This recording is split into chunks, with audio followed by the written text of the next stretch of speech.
Yeah, all these people educated and all this, right? They educated, but they can't even tell you that Martin Luther King Jr. mother was shot and killed in church. They can't tell you that. But they educated though. They educated. They know all about what's going on.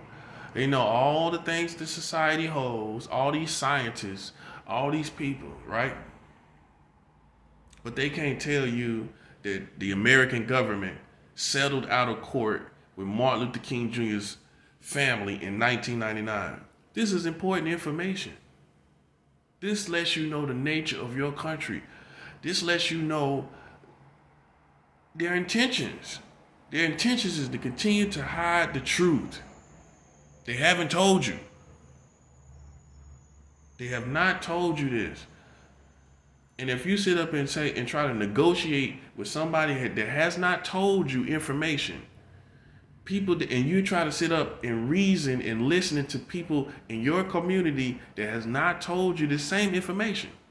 Nobody's telling you nothing, but you want to reason with them. You want to negotiate with them.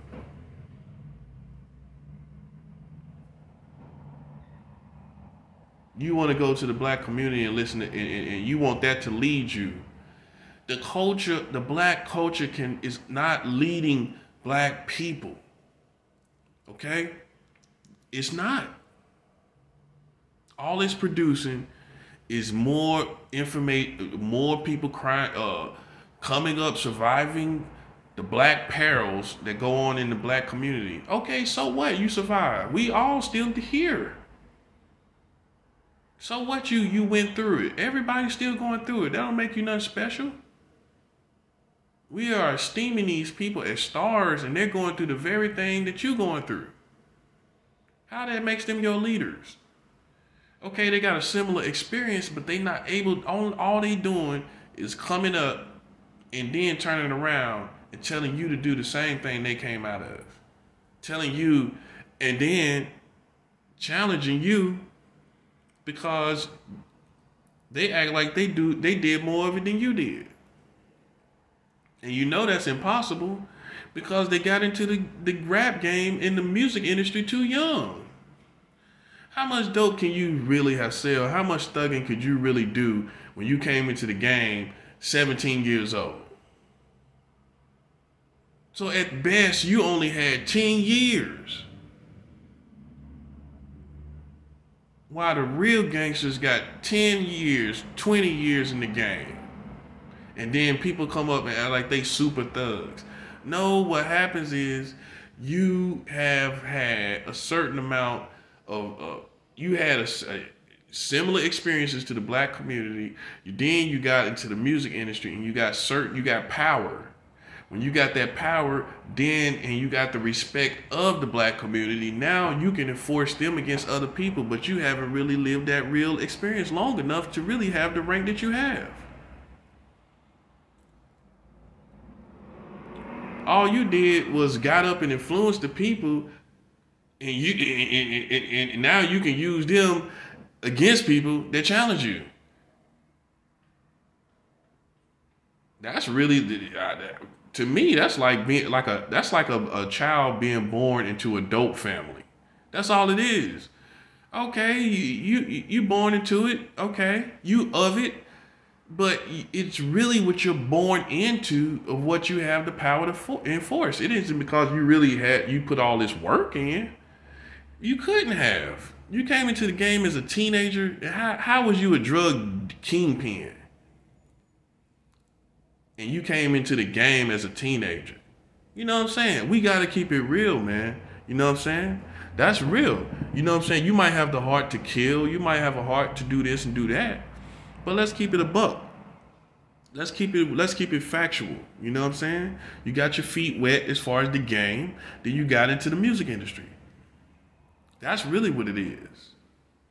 And then you got you entertain the black community, and now you're at a place where now you can enforce them against other people. That still doesn't change your story. You're not fooling me. That has not changed your story. You came into the game too young to have that kind of rank. All you did was come into the game, entertain the people. Now you have enough influence over the people to use them against other people. Your story is still your story. You're not fooling me. That's real. And ain't nothing magical about it. That's my whole thing. It's nothing super magical about it. It's really no real reason you should be a star. Besides your talent. You should not be a star of the community. As far as ranking, as far as these dope dealers, you don't rank up there. You became a rapper. You did not become a greater dope dealer. Let's keep it real. Let's keep it honest. While the rest of the community is still there. But you got them believing you realer than them. You ain't realer than me. I've been out here longer. While y'all been enjoying the world, no hate. But while y'all been enjoying the world and all this, I've still been living this same life. I still been going through these same struggles. You know what I'm saying? And that's no hate. But I'm just saying that it's just a common sense thing. Somebody that's been in it longer, come on. Let's keep it 100. Somebody who's been out here in this world longer deserves more respect. You know, then people come into the rap game and all of a sudden they thugs of thugs. You gangsters of gangsters. I mean, that's what I'm saying. And some people don't do that. Some people, you know what I'm saying. But you have to sell people this thug image. Okay? It's one thing to say you're the greatest rapper. Okay, I get that. But the greatest thug, the most tough thug, let's not mix the two. Let's not misunderstand the two. Okay? And so, also, do you really rank the highest out here? Do you really rank the highest out in the universe? Because you're not spreading the proper information and you're not as valuable as you think you are to the universe, to God. You think you're valuable to God because you got some success and you made it. But God would take you just as quickly as a person on the streets. That's why it happens. That's why these people are so amazed. They get amazed when your favorite star died. Oh my God, I can't believe they died. Why you can't believe it? The universe had no reason to let them live. What was the reason? They didn't have, and I'm not going to go down the list because there's people I respect, there's people I like for different reasons, and it's not fair for me to do that. All I'm trying to say is when you look at the information that people hold and held, then it lets you know why. Ask yourself, why would God let them live on? There's no value there. As far as his kingdom, there's no value there. As far as humanity, there's nothing in them that God can say, I at least have it in them. It's at least in them to tell the truth as it is, to give, therefore producing healthy results for humanity. That's not even in them. And they didn't educate themselves. They didn't educate themselves. There's book education and there's human, real world, real time, humans interacting with history, the real information. That's that education. And they did not educate you in these college institutions did not educate you on Martin Luther King Jr.'s real, true life and history. The real, true history is the American government was conspiring against him.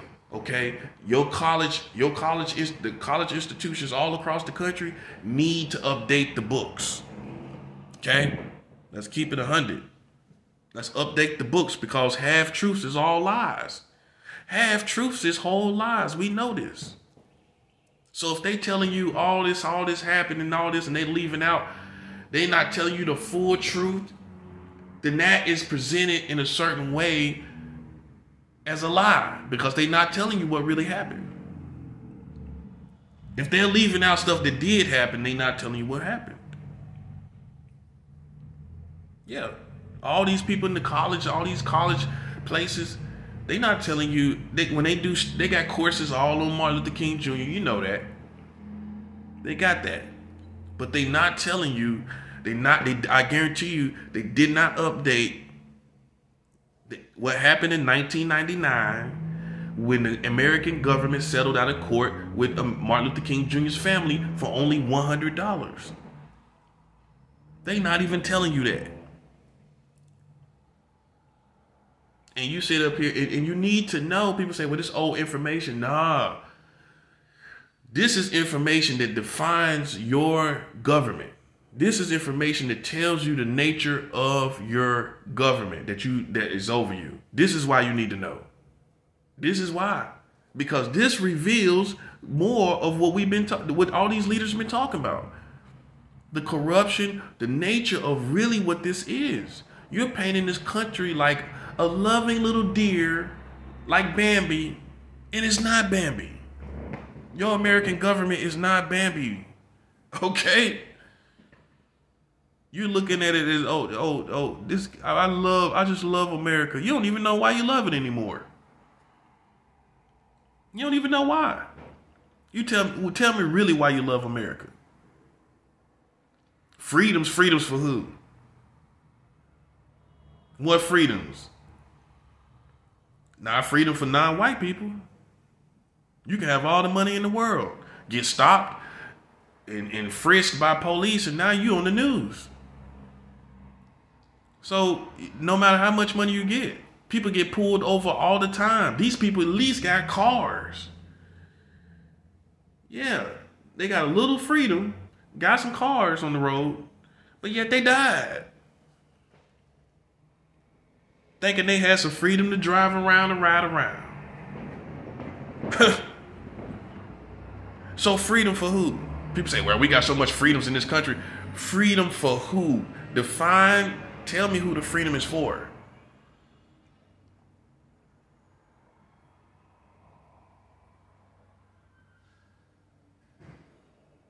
Tell me who the freedom is for.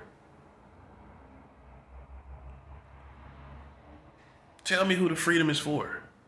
Okay? Then we could talk about what this country is. Because the freedom is not for everybody. The freedom is not for everybody.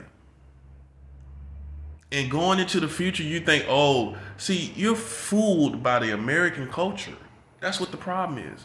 You're fooled by the American culture. You think, okay. I'm looking at how black people and white people interact on TV. You look at how they interact on the internet. They're rich people.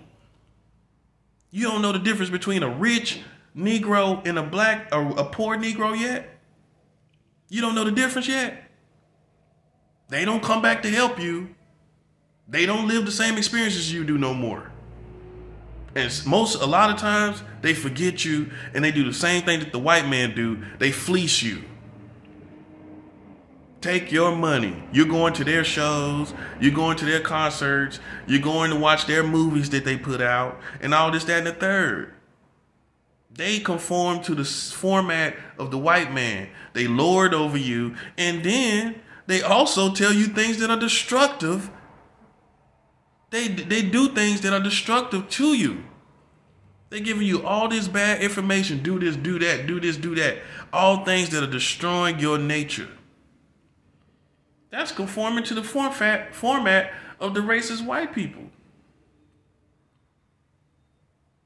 You tell me what it is. They don't got no righteous cause to help you. None of them do. While you're waiting for it, you show me any of these entertainments and famous people that have a righteous cause to fight for you. They're out of that. They don't got no dog in that fight. But you subconsciously think they do. Why would you support somebody that has no means of really fighting for the truth of your environment? Tell me that. And some people say, well, we just left it alone. You left it alone because you became something else. That's why you left it alone. Because while you was on the streets, that's all you was talking about.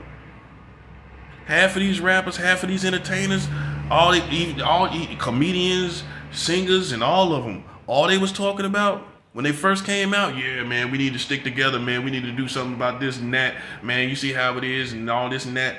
Man, you get on and all of a sudden now, you done got totally relaxed.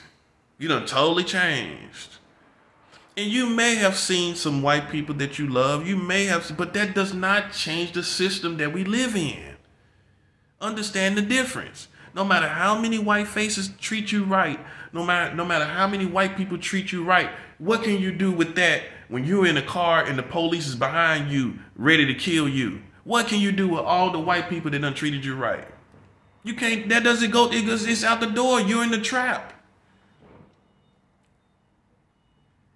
And all the times you treated them right and all the times they treated you right means nothing when a system is still over your head, ready to kill you at any moment in time. Let's keep it 100. That stuff goes all out the door. All that love they've been giving you, all the love you've been giving them has still not preserved your life.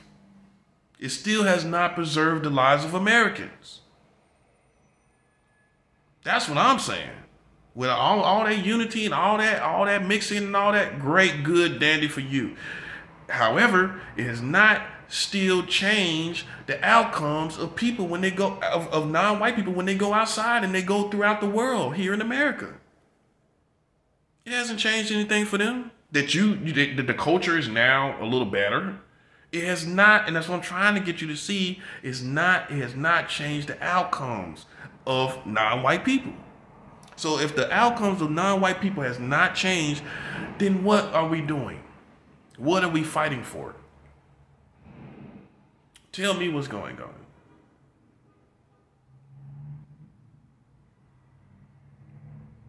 Tell me what's going on. That's what I'm trying to understand. You know what I'm saying? So some people say you don't care, but then, okay, if you don't care, if you just rather not be involved, then don't worry about anything that happens. You have just decided to check out of life and life affairs and the world affairs in America. You see how that goes? You have just become non-existent to the real things that's going on and the real wars that's going on. You chose to be non-existent. So then you don't really have the right to talk on anything.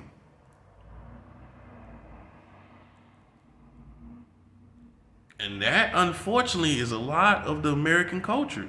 You're not involved with the real wars that go on. So why does your cancel culture really matter? Because you're not really involved. You're involved in, oh, let's treat each other right. You're involved in good behavior towards one another. That's what you're involved in. When people are still dying at the hands of other Americans. You're worried about good behavior. You're worried about racial slurs while people are still dying. What's wrong with that picture? Tell me what's wrong with that. You're worried about how people behave towards you, but you're not worried about why people are dying. That's not important to you. It's not important to you to see the progression of a nation of people, the black nation that have been here. It's not important for you to see that. And most of your family is black. It's not important for you to see a bridge over into a Chinatown-like place. You hear me? It's not no Chinatown for black people. So if it ain't no Chinatown for black people, tell me why tell me why it ain't one. See how quietly that was done? I love Asian people. I don't have no smoke problem with them at all. Actually, I'm just saying, how could nobody not think about black people having the same community like that, where you can just go in and all their goods and everything? And people talk about the old Wall Street, Black Wall Street. I don't want to hear about none of that. I'm talking about right now, right here and now. Why aren't your community still thinking about ways to make a black Chinatown where they can just be in their own neighborhoods, prosperous? I'm just seeing it for what it is. Because what the ghetto is a trap. You got all the snares. It's like a zoo, a concentrate zoo. You got bears, lions, everything, all in one concentrate. Snakes, all of that, all in one concentrated place, and it's gated off from the rest of the country. That's a zoo, man. That's all that is. And kids are born into the zoo, man. They say they love your kids, right? Well, then how come they have not found a way to just get the black children out of these bad neighborhoods? They aware of what goes on in it. They know it's gangbanging and killing and shooting. They see the kids being shot. How is it they have not decided to just tear down the neighborhoods? They love doing that.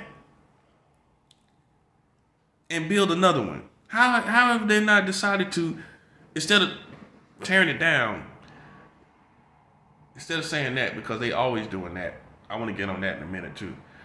They always tearing it down. But nobody decides to build something else. They always just tear it down. Especially in the South. West Coast might not know about that. New York might not know about that. In the South, when a neighborhood, a ghetto gets bad enough, they just tear it down. They tear down the whole neighborhood. But they don't build and show you another better community.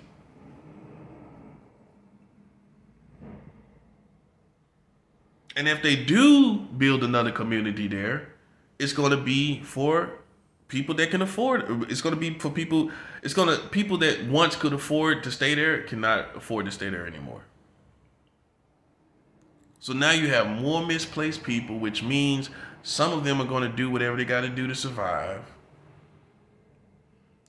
The children are put in more dire straits, probably living with somebody else for the time being. Then all kind of stuff happening to them, all kind of abuse happening to them, because now they're living on other people. All kind of stuff happening. You see what I'm saying? This is how stuff happens. And then you sit up and wonder why. And they telling you they love your children. They have showed no corresponding actions with that love. They have not. They have showed you no corresponding actions concerning loving your children. If they loved and if white children was in those perilous places like that with killing and shooting, they would have been tore down some other neighborhood and made it another better neighborhood for them. They would have made sure it was more difficult for crime to get in the neighborhoods and everything. They would placed it in places that they know that crime, it would be more difficult to do crimes in. They would have placed it in nooks and crannies that's easier for police to keep an eye on it. They would build neighborhoods in holes in different ways that would make it hard, that police would have the upper hand and everything if it came to white kids. Come on now, let's don't be simple about this. Let's don't be simple. That's what I'm trying to tell you. The American government is more ghetto than you are. They more ghetto than you. They ain't done nothing about this.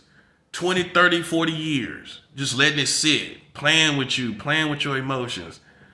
Get new presidents talking about they're going to do this and do that. They've used you as a political pawn. That's what they done. They kept power over you and then turn around and use what they can do for you as a pawn. And that's how, and you sit there and just innocently take it because you think in your mind these people holy. They have not showed you any holy, righteous behavior. They have not showed you justice throughout the duration of this American community. They have not showed you any true justice, but you still believe in all these things. That's what I'm showing you. You subconsciously believe in things that that it is not true. The American community has never totally freed non-white people, period. And the only way I'm talking, you either want it to change or you don't. Okay? I'm talking about it really changing. I'm showing you what it takes. You either want it to change or you don't. I mean, that's real. You either want it to change or you don't. I'm showing you what it actually takes. I'm going down to all that's really going on in the real world, and I'm showing you everything. I'm showing you why. I'm showing you why it's not changing. I'm showing you what it takes. I'm showing you this. All right, I'm coming back with part 2.